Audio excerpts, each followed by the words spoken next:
Nabi Isa, Mesias, Yesus mengatakan pada umatnya, akan datang Rasul setelah aku. Aku Nabi, aku Rasul, tapi setelah aku akan datang Rasul yang sangat mulia. Ismuhu Ahmad, gembira padahal belum lahir. Buka Al-Baqarah ayat 151, paling kanan sebelah bawah. Kama arsalna fikum rasulan minkum. Kami kabulkan nih, kami utus seorang rasul dari kalangan kalian. Yatsdu alaikum ayatina, 1. Wa yuzakkikum, 2. Wa yu'allimukumul kitaba, 3. Wal hikmah, 4. 5. Wa yu'allimukum ma lam takunu ta'lamun. Kemuliaan Nabi Muhammad sallallahu alaihi wasallam diminta 4, dijawab 5. Nabi Musa menghadap ke Firaun untuk berdakwah. Berdoa, Rabbi shrahli sadri wa yassir li. Ya Allah, mohon lapangkan hatiku. Kalau dicela aku bisa menerima. Sabar aku, mudahkan urusanku. Nabi Musa itu kurang apa? Nabi Rasul dekat dengan Allah. Berdoa kepada Allah, dikabulkan. Nabi Muhammad belum berdoa, turun ayat. Musa minta Rabbi syrahli. Nabi Muhammad belum minta alam nashrah laka sadrak. Perhatikan. Nabi Musa, Rabbi syrahli sadri. Ya Allah, lapangkan hatiku. Lapangkan jiwaku. Ya, minta dikabulkan. Nabi Muhammad belum minta turun ayat alam nashrah laka sadrak. Musa minta wa yassir li amri, dikabulkan. Nabi Muhammad gak minta turun ayat wa nuyassiruka lil yusra.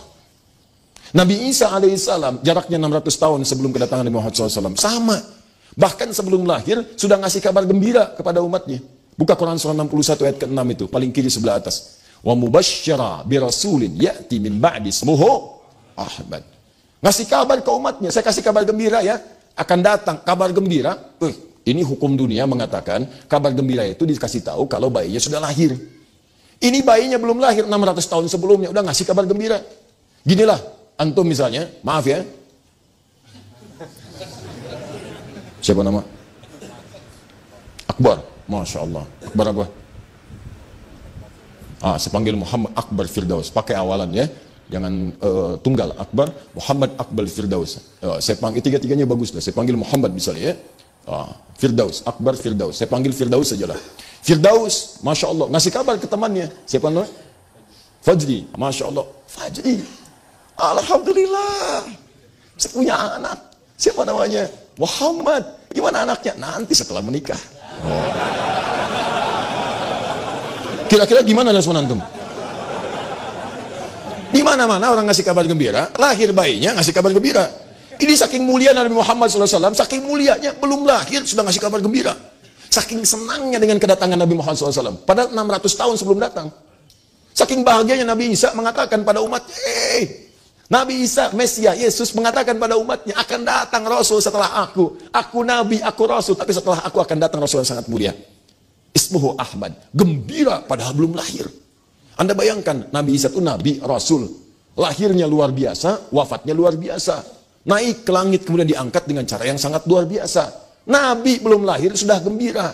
Ente siapa? Nabi bukan, Rasul juga bukan, surga belum ada jaminan, amalan masih berantakan, hisab menegangkan. Gak ada kegembiraan di hadapan Nabi Anda sallallahu alaihi wasallam. Itu siapa? Dia aneh kalau ada orang yang gak gembira. Nabi Rasul ya gembira, masa antum bukan Nabi bukan Rasul gak gembira? Paham ya? Tuh, awas. Nah ini sangat menarik teman-teman sekalian. Nah nanti kita lihat Nabi Isa ngasih nama siapa? Disebutkan dengan nama apa? Ahmad. Lihat Ahmad. Ini saya bahas dengan tuntas dulu nih. Ini masih pengantar nih, belum ke intinya. Ahmad. Sementara ketika diberi nama beliau lahir, diberi nama dengan apa? Muhammad. Bahkan disebutkan dalam Quran 4 kali, Ahmad sekali. Lihat nih, di antara mukjizat penamaannya. Jarang disebutkan ini. Ahmad sekali, disebut dengan Muhammad 4 kali. Lihat baik-baik. Muhammad 4 kali. Quran surah 3 ayat 144. Quran surah 33 ayat ke-40. Quran surah ke-47 dengan namanya ayat kedua. Dan Quran surah ke-48 ayat 29. 4 kali dengan nama Muhammad, sekali dengan nama Ahmad. Kalau disebutkan Muhammad, itu bentuk superlatif, sighah mubalaghah dari kata Mahmud, yang punya hubungan baik dengan sesama, hablum minan nas, dengan lingkungan bahkan. Sehingga datang pujian mengalir kepadanya. Kalau Anda dipuji dari luar, itu disebut dengan Mahmudun, persis seperti Mukarram.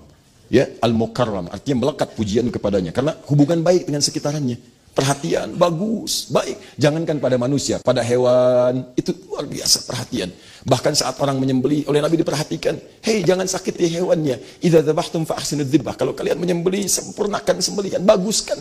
Jangan berikan penderitaan kepada hewan. Karena itu dicontohkan sekali goresan. Gesek, ya, gorok sekali, sudah selesai. Ya, jangan sampai menyakiti hewannya. Bahkan saat Anda akan menyembelih pun kata Nabi, tajamkan pisaunya. Bahkan saat menajamkan pisaunya itu pun jangan di hadapan hewan yang akan disembelih.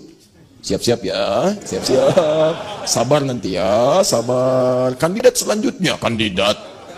Nah, itu pada tumbuhan, silakan cek pada tumbuhan. Bahkan dalam suasana perang, kata Nabi jangan rusak tanaman. Jangan rusak tanaman. Di mana ada peraturan peperangan, nggak boleh merusak sekitarannya. Di Islam itu indah. Dalam perang saja yang penuh dengan kecamuk, jangan rusak. Makanya heran kalau ada orang-orang tidak ada perang, dia nebangin pohon, dia gundulin hutan, nyebabin banjir. Ya banjirnya banjir badang, banjir macam-macam dan sebagainya. Dosanya besar tuh. Dosanya besar. Dalam perang aja dilarang merusak tumbuhan. Ini nggak ada suasana perang, nebangin macam-macam. Sampai mengakibatkan musibah. Anda bisa bayangkan nggak? Dosanya besar. Nah, jadi ada hal-hal yang kelihatan kecil, tapi dampaknya banyak. Itulah Muhammad. Kenapa disebut dengan Muhammad? Baiknya luar biasa. Nah, Nabi Isa itu punya sifat-sifat yang mirip-mirip sama dengan Nabi Muhammad. Apa sifatnya? Sama-sama punya ajaran kasih. Punya ajaran sayang, lewat dengan muridnya di samping sungai. Begitu lewat, muridnya mengatakan, guru, itu bangkai binatang itu bau sekali. Itu ada bangkai hewan yang dianggap haram kekinian, itu kemudian di situ ada bangkainya, bau, kata muridnya. Apa kata Nabi Isa? Coba lihat giginya, begitu putih dan bersih giginya. Kata muridnya, guru, kenapa engkau berkata seperti itu? Jadi muridnya melihat, mencium baunya, Nabi Isa melihat putih bersihnya. Kata Nabi Isa, demikianlah manusia, dia hanya akan mengeluarkan apa yang ia fikirkan. Kalau fikirannya kotor, yang keluar yang kotornya. Kalau fikirannya bersih, maka yang keluar adalah kalimat kebersihannya. Saat orang lain memikirkan yang buruknya, Nabi Isa saking kasihnya memikirkan yang baiknya. Nabi Muhammad luar biasa. Jadi Nabi Isa luar biasa, punya dua sifat yang sama. Karena itulah ketika menyebutkan Nabi yang terakhir nanti, beliau menyebutkan bukan dengan nama Muhammad, karena saat itu banyak menduga Nabi Isa itu Nabi terakhir. Maka beliau kemudian sampaikan, saya bukan yang terakhir. Yang terakhir itu nanti yang paling hebat dibanding nabi-nabi sebelumnya. Dia punya sifat kedekatan dengan Allah jauh dari nabi-nabi sebelumnya.